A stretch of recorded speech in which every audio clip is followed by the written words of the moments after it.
आसंतु शुणिबा गल्प केमिति सहिब छाती। लिखिछन्ति परशुराम बेहेरा।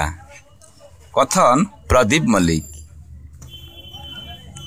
अगना अगनी बनस्तरे रहुथिला बारहाटीए। अगना अगनी बनस्तरे रहुथिला बारहाटीए। ता पाखरे रहुथिला गोटे घुसुरी छुआ। से बारहार दूर संपर्कीय भाई। मा छौंड पिलाटा खाइबाकु न पाई एणे तेणे बुलुथिला। बारहाटीर मनरे दया आसिला ता प्रति। ताकु आनी पाखरे रखिला। हेले कौन हेबो, घुसुरी पिलाटा छोट बेलु ही भारी अमानिया हेई जाउथिला। एबे से बड़ हेबारु तार पुराणा प्रकृति बाहरी पड़िला। तार सबुबेले खाली खेल बुलाबुली और बेपरवा कारोबार।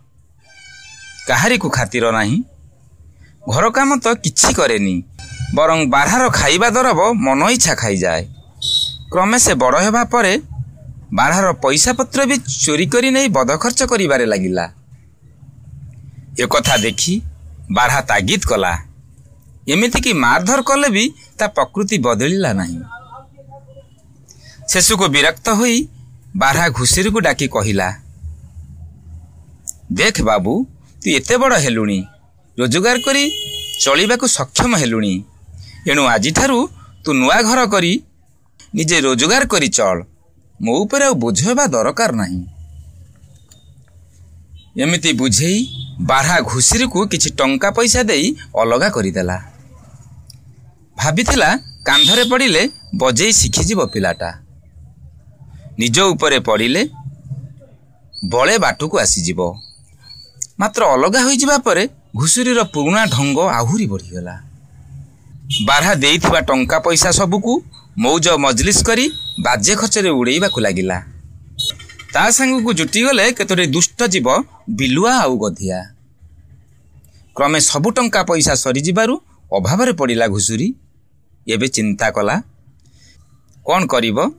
बिलुआ आउ गधिया परामर्श देले, आरे सांग, बारहाटा तो बहुत टंका संची रखिछि, आउ किछि सेतिरु आनिबाकु चेष्टा कर। घुसुरी मन को कथाटा पाइले भी कामटा जे भारी कष्ट से बुझी पारुथिला। बारहाटाकु तो बଳରେ पारी हेबोनी। एणु किछि गोटे बुद्धि बाहर करिबाकु कहिला तार सांग मानकु। बिलुआ बाट कढेइला, जदि बारहाकु मारी देई होंता तेबे सबु धन संपत्ति होई जानता एकातुर। हेले किए मारिबो ताकू। घुसुरी मन को कथाटा पाइले भी कामटा जे भारी कष्ट से बुझी पारुथिला। बारहाटाकु तो बଳରେ पारी हेबोनी। एणु किछि गोटे बुद्धि बाहर करिबाकु कहिला तार सांग मानकु। बिलुआ बाट कढेइला, जदि बारहाकु मारी देई होंता तेबे सबु धन संपत्ति होई जानता एकातुर। हेले किए मारिबो ताकू। तार गोजिया दांत आगरे जिए पड़िबो ताकु से ठिया चिरी दबो। गधिया कहिला, पारिले पारिबो ताकु एका बाघ। बिलुआ खुशी ताली मारी कहिला, ठीक अछि, चाल जिबा बाघ पाखु। एमिति कथाबार्ता होई समस्ते जाई पहुंचिले बाघ पाखरे। बाघु को देखु देखु बिलुआ कहिला, बाघ मामू नमस्कार। बाघ पचारला, वाड़ी सब सकाळ सकाळ आसी गल। बिलुआ मुंड कुंडई कुंडई कहिला, बहुत दिन हला गोटे भोजी करिबा को इच्छा थिला, हेले आमे तो निर्बलुआ जीव, आपन को साहाय्य न पाइले भोजी ना भोजी। बाघ कहिला, ओ ये कथा, चालू ना दीटा हयण मारी मनबोध करी खाइबा। बिलुआ कहिला, छे हयण मांस खाई खाई पाटी अरुचि धरिलानी, बारहाटीए मारिले केमिति होंता। बाघ भी बारहा खाई नथिला अनेक दिनरु। सी एथे राजी हेई कहिला, चाल केउठी बारहा अछि देखै दियो। एबे बाघ मामू को सांगरे धरी बिलुआ गधिया आउ घुसुरी चालिले बारहा घर आड़ू। बारहा घर देखै देई अल्प दूर रे छकी रहिले बिलुआ गधिया। घुसुरी खुशी रे निज पिंडारे बसी मजा देखिबाकू अनेई रहिला। बारहा ता बाड़ी पटरे कोन काम करुथला जे दूररु बाघु को देखी किछि विपदर सूचना ठौरेई नेला। से तुरंत गोटे बुदा तले लुचि रही घटना कौन जानिबाकू अपेक्षा कला। एथर बाघ बारहार घर भितर को पसी खोजी पकेइला, हेले बारहा काई कुआडे गला। से जेते उंडाइले भी ବାରହା ଥିଲେ ସିନା ହାବୁଡ଼ରେ ପଡ଼ିବ। ଏବେ ବାଘ ନିରାଶ ହେଇ ରାଗରେ ମାଟିରୁ ପଳାଏ ବିଦାରି ପକାଇ ପାଟି କରି କହିଲା, ବଦମାସ ଗୁଡ଼ା ମିଛରେ ମୋତେ ଡାକି ଆଣି ସକାଳଟାରୁ ହଇରାଣ କଲେ। ମହାବଳ ବାଘ ଶିକାରକୁ ଆସି ଖାଲି ହାତରେ ଫେରିବ? ଅସମ୍ଭବ। ଆଗ ତୁମ ମଜା ବୁଝିବି, ତାପରେ ଅନ୍ୟ କଥା। ଏତିକି କହି ବାଘ ବୁଲି ପଡ଼ିଲା ବେଳକୁ ପ୍ରାଣ ବିକଳରେ ବିଲୁଆ ବଧିଆ ମାରିଲେ ଛୁ। ବାଘ ଆଗରେ ପଡ଼ିଗଲା ଘୁଷୁରୀର ଘର। ମଜା ଦେଖିବ ବୋଲି ଘୁଷୁରୀ ପିଣ୍ଡାରେ ବସିଥିଲା। ତାକୁ ଦେଖୁ ଦେଖୁ ବାଘ ମୁଣ୍ଡରେ ପଶିଗଲା। ହତାଶ ହେଇ ଫେରିବା ବାଘ ଜାତକରେ ନାହିଁ।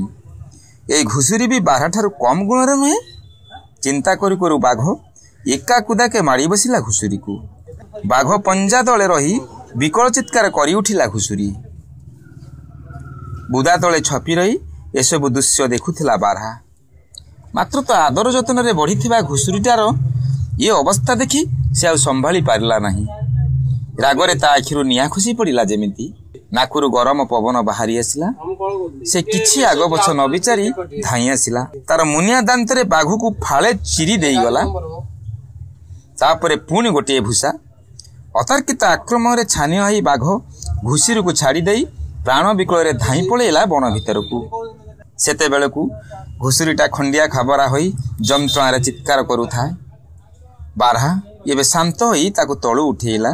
ନିଜ କୋଳକୁ ଆଉଜେଇ ନେଇ ସାଷ୍ଟମ କଲା। ଯେଉଁ ଭାଇ ସହିତ ଶତ୍ରୁତା କରି ତା ଜୀବନ ନେବା ପାଇଁ ପେଞ୍ଚ କରିଥିଲା, ସେଇ ପୁଣି ତାର ଜୀବନ ବଞ୍ଚେଇଲା। ନିଜ ଜୀବନକୁ ତୁଚ୍ଛ କରି ସେ ଆଜି ବାଘ ସାଙ୍ଗରେ ଲଢ଼ି ତାକୁ ଯମଦୁଆରୁ ଫେରେଇ ଆଣିଲା। ଆଉ ତାର ବନ୍ଧୁ ବୋଲାଉଥିବା ବିଲୁଆ ଗଧିଆ ଏ ବିପଦ ବେଳେ ଗଲେ କୁଆଡ଼େ? ବାଘ ଆଜି ତାକୁ ମାରି ଦେଇଥିଲେ ବଡ଼ ଆନନ୍ଦରେ ତା ମାଉଁସ ବି ଖାଇଥାନ୍ତା ସେ ଦୁହେଁ। ଏମିତି ଚିନ୍ତା କଲା କ୍ଷଣି ଭୋ ଭୋ କାନ୍ଦି ଉଠିଲା ଘୁଷୁରୀ।